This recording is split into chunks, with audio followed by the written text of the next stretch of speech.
When the president of Ghana said they are generating and distributing 5,000 megawatts, I was wondering, Ghana with 1/7 of our population probably generates and distributes more than us. I was doing the calculation and we're discussing with Governor Duke. We must declare emergency in power. When P2B said this in a leadership forum organized by Dele Momodu, it sounded as if it's only in this metric that Ghana has overtaken Nigeria. No.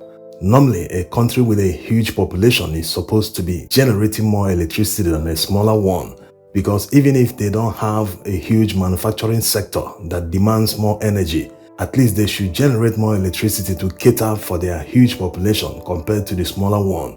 But that's not the case, and considering that Nigeria has been stuck below 5,000 megawatts for the past decade, it shows that Nigeria is not making progress, while Ghana has been making steady progress to the extent that they have reached and almost surpassed 5,000 megawatts.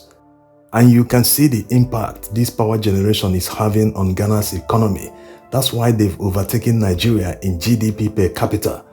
Today, Ghana's GDP per capita stands at about $2,000, while that of Nigeria stands at about $1,000.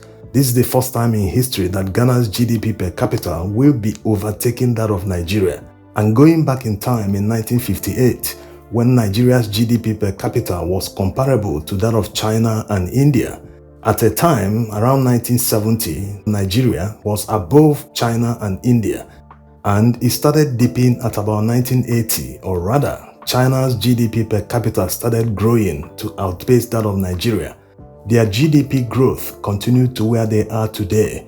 Meanwhile, India and Nigeria were at the same level till about 2010, when they were growing at the same pace at about 7%. This was when Goodluck Jonathan was still in power. As you can see in the graph, right around when he left power, Nigeria couldn't sustain that level of growth. In fact, during this period, Nigeria experienced 2 recessions. As you can see, out of 3 countries that were at the same level in 1958, it's only Nigeria that seems to be going back to the level where they were in 1958. China developed so fast to the extent that they are now the second most powerful economy in the world.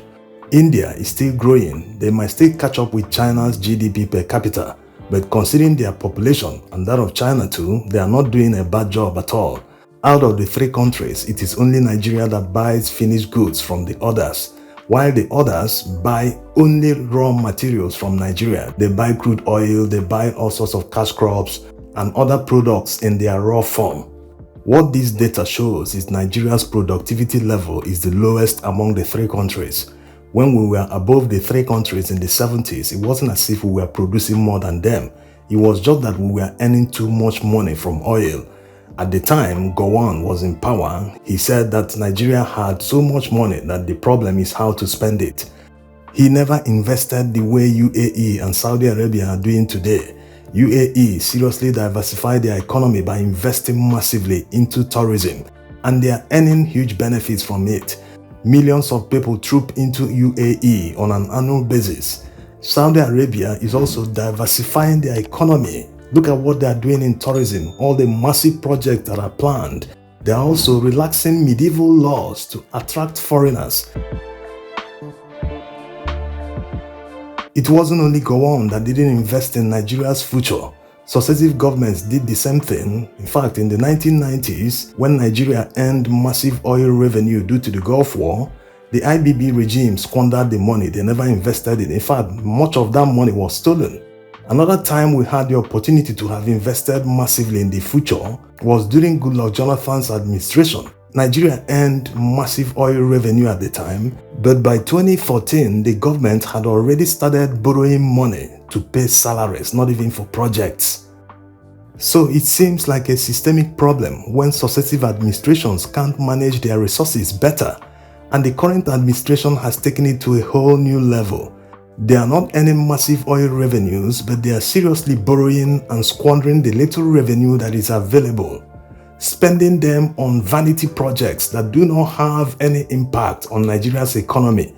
And the worst part is that it is this administration that caused Nigeria's GDP per capita to decline. Purchasing power is gone in Nigeria. There is massive unemployment. Many conglomerates have already left Nigeria. Many are planning to leave.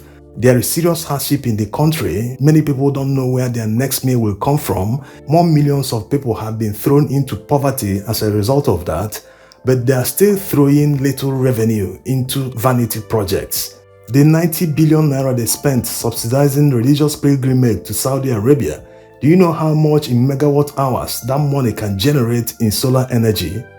Imagine thousands of SMEs that could be pulled off the national grid if they can generate their own solar power with backup of up to 10,000 megawatt hours. Yes, since the national grid has been stagnant for more than a decade, the less people that are reliant on it, the more power that is available on the national grid. That will mean that huge factories will have more power available to them, which will lead to more productivity and cost savings because they will no longer be buying expensive fuel or diesel to power their production. How about the 15 trillion naira they budgeted for Lagos-Calabar Coastal Highway? Do you know the difference this amount will make to Nigeria's national grid? We are talking about $10 billion here, going by the exchange rate of 1,500 naira to $1. Let's even assume they don't need to invest in power generation because Nigeria generates about 10,000 megawatts, but it's the distribution that's the problem. They can't distribute more than 5,000 or slightly less than that. $2 or $3 billion alone will solve the national grid problems in Nigeria because the entire contract given to Siemens of Germany to solve these problems is less than this amount. So what's stopping the current administration from investing in the national grid? If they have $10 billion to waste on the coastal road, why not spend about $2 billion alone to upgrade the national grid? They don't even need to buy heavy equipment, even if they need more transformers to distribute the power everywhere in Nigeria. How much will it cost to buy these transformers from Germany or China? Also, cables. We have companies that manufacture cables to the highest standard in Nigeria. High tension cables can be gotten from Nigeria. Imagine what $1 billion worth of contract to manufacture cables will do to the Nigerian economy. It will not only create more jobs, but it will keep these factories running for as long as the contract is running. That's how to develop the country, not spending money, that huge amount of money on a single highway. $10 billion. This has never happened in Nigeria's history, even at the time in the 70s, when Gowon accepted that there was so much money in Nigeria but they don't know how to spend the money. A lot of reasons people give for supporting the Lagos-Calabar Coastal Highway. You hear funny reasons like, when Buhari was there, look at all the roads he constructed in the north. Is it only in northern Nigeria will be spending money to build roads? It is now the turn of the south. They should build this road so that we enjoy the money. This country belongs to all of us. The fact that Buhari did it, that he built roads to nowhere, he built railway lines to Niger Republic, it doesn't make it right.